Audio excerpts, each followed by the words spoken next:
Elhamdülillahi Rabbil alemin ve salatu ve selamu ala seyyidil murselin seyyidina Muhammedin ve ala alihi ve sahbihi ecma'in. Sevgili izleyiciler, Tartil ile Kur'an programıyla tekrar karşınızdayız. En son dal harfini çalışmıştık kardeşlerimizle birlikte. Dal harfi yarıda kalmıştı. Dal harfine devam ediyoruz. Dal harfinin ta harfiyle birlikte aynı kelimede ve aynı kelimede veya iki ayrı kelimede gelip idgamlı okunduğu kelimeleri okumuştuk en son. Buna devam ediyoruz. Dal harfinin bu tarz okunuşu mühimdir. İdgamlı okunur. Dal harfi cezimli halinde geldiği ve ondan sonra da harekeli ta harfi bulunduğu zaman dal harfi ta harfine dönüştürülür ve dal harfinden dönüşen ta diğer kelimenin başındaki ta harfi içine katılarak, idgam edilerek okunur. Buna göre dal harfinden geriye hiç eser kalmaz. Biz ileride idgamları işlerken göreceksiniz. Tam idgam, nakıs idgam vardır. Bir harf diğer harfe katılırken kimi harflerde tamamen katılır. O harften hiç eser kalmaz. Kimilerinde de yarım katılır. Harfin bir sıfatı baki kalır. Harf olduğu gibi hangi harf olduğu belli ettirilir, okunur fakat bununla birlikte yine ikinci harfe katılarak idgam edilir. Şu söylediğimiz cezimli dalın ta harfine idgam edilmesi ise tam idgamdır. Dalı tam bir ta harfine çeviriyoruz ve daldan çevirdiğimiz ta harfi diğer kelimenin başındaki ta harfinde idgam ediyoruz. Yani o ta harfini diğer ta harfine katarak okuyoruz. Dolayısıyla dal harfinden hiç eser kalmıyor. Arkadaşlar başlıyoruz. Fema hasadtum. Hasada kelimesi cezimi haline gelmiş. Fema hasadtum zamirindeki ta harfine idgam ederek okuyoruz. Normalde cezimli daller demiştik kalkaleli okunur. Yani fema hasadtum az önce anlattığım bilgiler ışığında ise bunun bu şekilde değil de kalkalesiz fema hasadtum. Yalnız dal harfini tam ta'ya çeviriyoruz. Eğer tam idgam olsaydı, yarım idgam olsaydı fema hasadtum dalın üstünde durur sonra ta harfini okurdu. Fakat tam idgam olduğu için dalın üstünde ta harfine çevirerek duruyoruz. Fema hasad sonra ta'yı diğer harfe idgam ediyoruz. Fema hasadtum fema hasadtum. Evet, tekrar ediyoruz arkadaşlar. Fema hasadtum Sadda tam a sesi çıksın arkadaşlar. Tekrar. Fema hasadtum. Arkadaşlar hasad değil. Fema hasadtum. Kalın harfin sadece kalın okunması yetmiyor. İsti'la sıfatından dolayı a sesinin çıkarılarak okunması gerekir. Fema hasad. Bakın sad kalındır. Fakat eksik olan nedir? İsti'la sıfatıdır. Fema hasadtum. Fema hasadtum. Ha harfi çıkmıyor boğazdan. Hems. Fema hasadtum. Fema hasadtum. Güzel, tekrar. Fema hasadtum. Bu sad düzelmedi yalnız arkadaşlar. Sadı güzel çıkarmıyorsunuz. Geçiyoruz. Kad tebeyyene kelime. Kad bir kelime, tebeyyene bir kelime. Kad kelimesinin sonunda dal cezimli, tebeyyene kelimesinin başında harekeli ta. Dal harfini dedik ta'ya çeviriyoruz. Sonra ta'yı diğer ta'da idgam ediyoruz. Yani birinci ta'yı ikinci ta'ya katıyoruz. Böyle okuyoruz. Kad tebeyyene. tebeyyene. Başta bir cezimli halini okuyalım. Sonra cezimli halinin ta harfinin geldiği yerde aslında bu okunuşun yanlış olduğunu izleyici kardeşlerimiz iyice kavrasınlar diye قَدْ تَبَيَّنَ Kad tebeyyene. tam açık kalkara yapıyoruz arkadaşlar. Kad tebeyyene. Evet. Şimdi kalkalesiz idgamlı okuyalım. قَدْ تَبَيَّنَ Kad tebeyyene. tekrar. Kad tebeyyene. Evet. Demek ki bizim Kur'an-ı Kerim okurken cezimli dalden sonra ta harfi geldi mi böyle okumamız gerekir. Yani kalkale yapmıyoruz. Dalden hiç eser kalmıyor. Dalı kısacasını şu şekilde söyleyelim. Cezimli dal harfinden sonra ta harfi geldi mi dalı ta harfine çevirerek okuyoruz. Dalı ta harfine çevirerek ve ta'yı diğer ta'da idgam ederek aynı zamanda. Bima aqattum. Bima aqattum. Güzel tekrar. Bima aqattum. Bu kelimenin aslı nedir? Bima aqadtum. Biz dalı ta'ya çeviriyoruz ve ta'yı diğer ta'da idgam ediyoruz. Diğer ta'ya katıyoruz. Bima aqadtum. Bima aqadtum.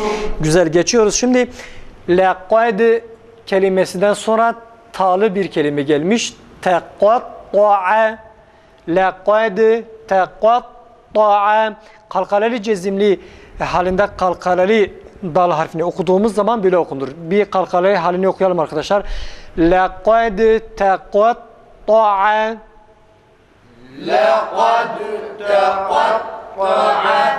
Laqad teqatta'a. Laqad teqatta'a. Ayn değil. Kaf. Laqad teqatta'a. Laqad teqatta'a. İbrahim kaf harfidir. Laqad teqatta'a. Teqatta'a. Şimdi dalı ta harfine çevirerek okuyalım.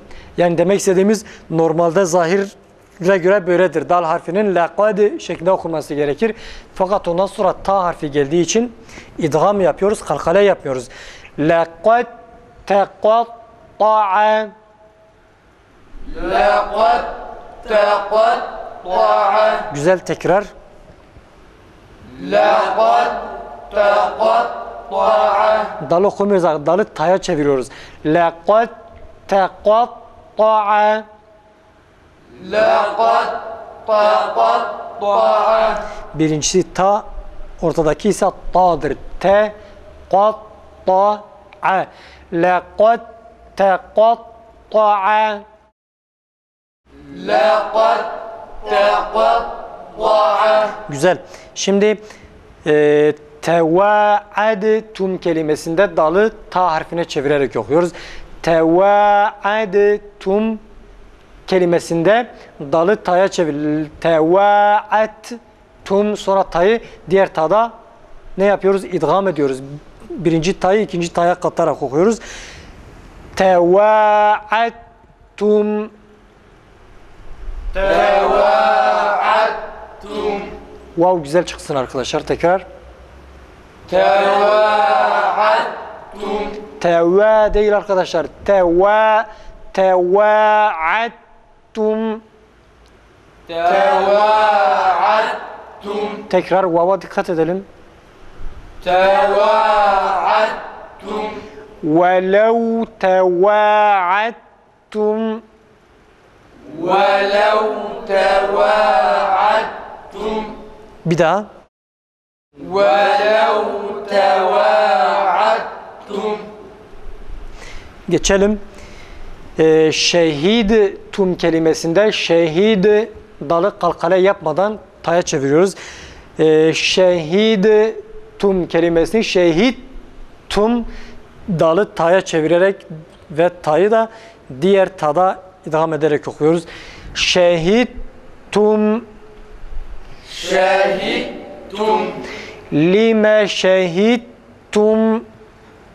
لما شهدتم Tekrar. لما شهدتم Evet. Geçiyoruz şimdi. Umarım izleyici kardeşlerimiz ne demek istediğimizi anlamışlardır. İleride bu konunun üzerinde duracağız Allah'ın izniyle. Dal harfinin dammeli halini okuyacağız arkadaşlar. Dal harfi ü sesiyle değil de u'ya yakın bir sese veya u sesiyle okunur. Kesinlikle ü sesiyle, özellikle tam bariz Türkçedeki ü sesiyle kesinlikle okunmaması gerekir. Şimdi وَيَعْبُدُونَ kelimesi iki tane damme ard arda gelmiş. Biz ü şekilde okursak وَيَعْبُدُونَ şekilde okuruz. وَيَعْبُدُونَ ü değil de u veya u'ya yakın bir sesle okuduğumuz zaman ise nasıl okunur? وَيَعْبُدُونَ bakın وَيَعْبُدُونَ وَيَعْبُدُونَ değil وَيَعْبُدُونَ dudağımızı uzatıyoruz yalnız. O şekilde de çıkmaması gerekir. Fazla mübalağa yapmıyoruz. وَيَعْبُدُونَ وَيَعْبُدُونَ dudak önde arkadaşlar. İki dammede iki hareket, dudak hareketi yapıyoruz. Tekrar. وَيَعْبُدُونَ Güzel tekrar. وَيَعْبُدُونَ Demek ki buna göre yanlış olan ses tonu hangisidir? وَيَعْبُدُونَ şeklinde okunmaz. وَيَعْبُدُونَ şeklinde kesinlikle okunmaması gerekir. Geçiyoruz. مَعْدُودَةٍ مَعْدُودَةٍ tekrar. مَعْدُودَةٍ Şimdi bir ü sesiyle okuyalım. مَعْدُودَةٍ مَعْدُودَةٍ Aradaki fark çok barizdir arkadaşlar. İzleyici kardeşlerimiz bunlar manayı bozan çok mühim şeyler değildir. Fakat Kur'an'ın telaffuzu, Kur'an Arapça inmiş bir kitaptır. Kur'an-ı Kerim'in birçok yerinde bu özellikle vurgulanır. Öyleyse biz Arapça telaffuza uygun bir sesle telaffuz etmemiz gerekir. Biz kendi dilimize uygun bir şekilde bize öyle kolay geliyor veya işte biz kelimeleri bu şekilde telaffuz ediyoruz diye Kur'an-ı Kerim'in lafızlarını bu şekilde telaffuz edemeyiz. Ma'dudetin مَعْدُودَةٍ keyduhu كَيْدُهُ tekrar كَيْدُهُ bil guduvvi بِالْغُدُوِّ tekrar بِالْغُدُوِّ geçiyoruz. Senuraviduhu سَنُرَاوِدُهُ senuraviduhu سَنُرَاوِدُهُ durriyun دُرِّيٌّ durriyun دُرِّيٌّ tekrar دُرِّيٌّ yuqadu يُوقَدُ tekrar يُوقَدُ ve semudu وَثَمُودُ tekrar وَثَمُودُ güzel geçiyoruz. Fid dünya فِي الدُّنْيَا tekrar فِي الدُّنْيَا özellikle bu dünya kelimesi Türkçe'de kullandığımız için Kur'an'da da genelde fid dünya diyor insanlar. Yanlıştır. Az önce dediğimiz gibi bütün ince harflerde olduğu gibi dal harfinde de ü değil aksine u'ya yakın veya u sesinin çıkarılması gerektiği. Bazı insanlar da u sesi çıkarmaya çalışırken o sesini çıkarıyor. O sesi ise ü sesinden daha çirkindir doğrusu. Dikkat ediyoruz. Fid dünya değil fid dünya. Türkçe'de kullandığımız kelimeler sürekli söylüyoruz. Kur'an-ı Kerim'de de geçiyorsa bu kelimeler genelde yanlış telaffuz edilir. Mesela ra harfinin cezimli ve kendisinden önceki harfin dammeli geldiği yerlerde ra harfi kalın okunur. Fakat Türkçe'de kullandığımız böyle bir kelime Kur'an-ı Kerim'de geçiyor, Kur'an-ı Kerim'de de geçiyorsa yanlış telaffuz ederiz. Mesela kürsi kelimesini Türkçe'de kürsi diyoruz, Arapçada da kürsi diyorlar. Fakat onların telaffuzu farklıdır. Buna göre kalın ra harfini telaffuz ederken kürsi kelimesini kursi şeklinde okumamız gerekirken Türkçedeki telaffuz gibi kürsi diyoruz. Örneğin vesi'an kursiyyuhu şeklinde telaffuz ediyoruz. Halbuki bu yanlıştır. Doğrusu ise vesi'a kursiyyuhu vesi'a kursiyyuhu. Bunun gibi nice şeyler vardır. Yine başka Kur'an-ı Kerim'in başka bir yerinde geçiyor bu kelime. Ve elqayna ala kursiyyihi. Fakat biz tecvid kaidelerini göz önünde bulundurmadan okuduğumuz zaman tam Türkçe'de telaffuz ettiğimiz şekilde okuruz. Örneğin ve elqayna ala kursiyyihi ve elqayna ala kursiyyihi Türkçe'de telaffuz ettiğimiz. Halbuki biz tecvidde bunun kural kaidelerini okumuşuz. Nasıl okunması gerektiğini biliyoruz. Ra cezimli kendisinden önce gelen harfin dammeli olması halinde kalın okunması gerektiğini bildiğimiz halde dikkat etmediğimiz zaman bu şekilde yanlış telaffuz ediyoruz. İşte dal harfinin dammeli hali de bu şekilde. Yani biz Türkçe'de belki ü şeklini kullanıyoruz. Bu gibi kelimelerde. Fakat Kur'an-ı Kerim'de ü sesini çıkaramayız. Ü sesini çıkararak kelimeleri telaffuz edemeyiz. İster kalın olsun, ister ince olsun fark etmez. Belki biraz yani bazı kelimelerde, bazı durumlarda fark olabilir. Fakat ince harflerde ü sesi çıkarılarak okunur diye bir kayda yoktur. Ü sesi çıkarılarak okunmaz Kur'an kelimeleri, harfleri. Öyleyse nasıl okunur? Az önce okuduğumuz gibi dal harfinin dammeli halinde u sesi veya u'ya yakın bir ses tonu çıkarılarak okunması gerektiğini bilmemiz gerekir. Aklımızda bu şekilde tutuyoruz. Bu kelimeleri hızlı bir şekilde tekrar edelim arkadaşlar. Tekrar. Ve ya'budûne ma'dudetin keyduhu bilguduvi senuraviduhu durriyun yuqadu. Tekrar edelim. Ve semudu. Tekrar. Fid dünya. Tekrar. Buna göre demek ki fid dünya Türkçedeki kullandığımız şekliyle fid dünya dememiz doğru bir telaffuz değildi. Fid dünya değil de fid dünya kürsi kelimesinde olduğu gibi kürsiyyu ya da kursiyyu değil de kursiyyuhu. Kur'an-ı Kerim'i doğru öğrenmek için yalnızca kısa bir süreliğine ders almak yetmiyor doğrusu. Her şeyden önce Kur'an-ı Kerim'i doğru okumamız gerektiğini iyice anlamamız gerekir. Bu dikkatle Kur'an-ı Kerim'i okuduğumuz zaman gün geçtikçe Kur'an'ın lafızlarını doğru telaffuz ederek okuyabiliriz. Sürekli söylüyoruz, her şeyden önce buna inanmak gerekir.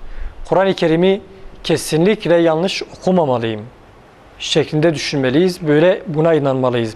Kur'an-ı Kerim'in kesinlikle yanlış okunmaması gerekir. Ve eğitim alan insanların ise Kur'an-ı Kerim'i en ince detayına varıncaya kadar doğru telaffuz ederek harflerin mahreçlerine ve sıfatlarına dikkat ederek okuması gerekir.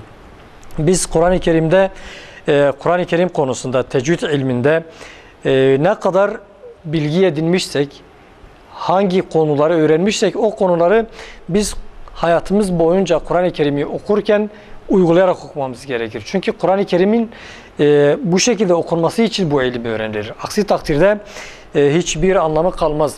Mesela hafızlık yapan kardeşlerimize görüyoruz.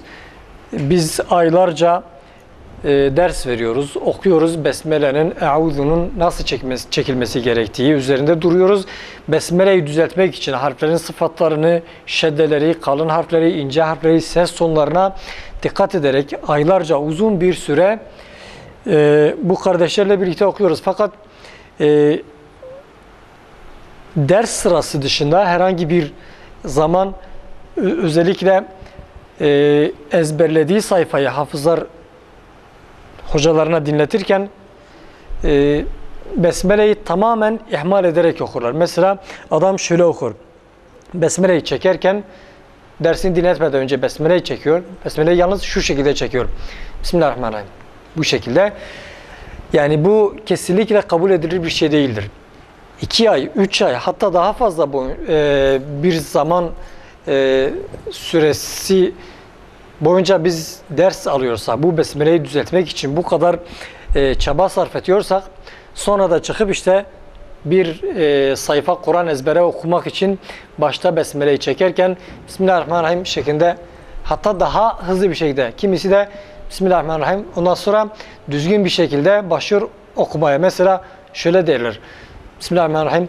سَيَقُولُ السُّفَهَاءُ مِنَ النَّاسِ مَا وَلَّاهُمْ عَنْ قِبْلَتِهِمُ الَّتِي كَانُوا عَلَيْهَا. Halbuki Besmele de Kur'an'ın ayetlerine bir ayettir.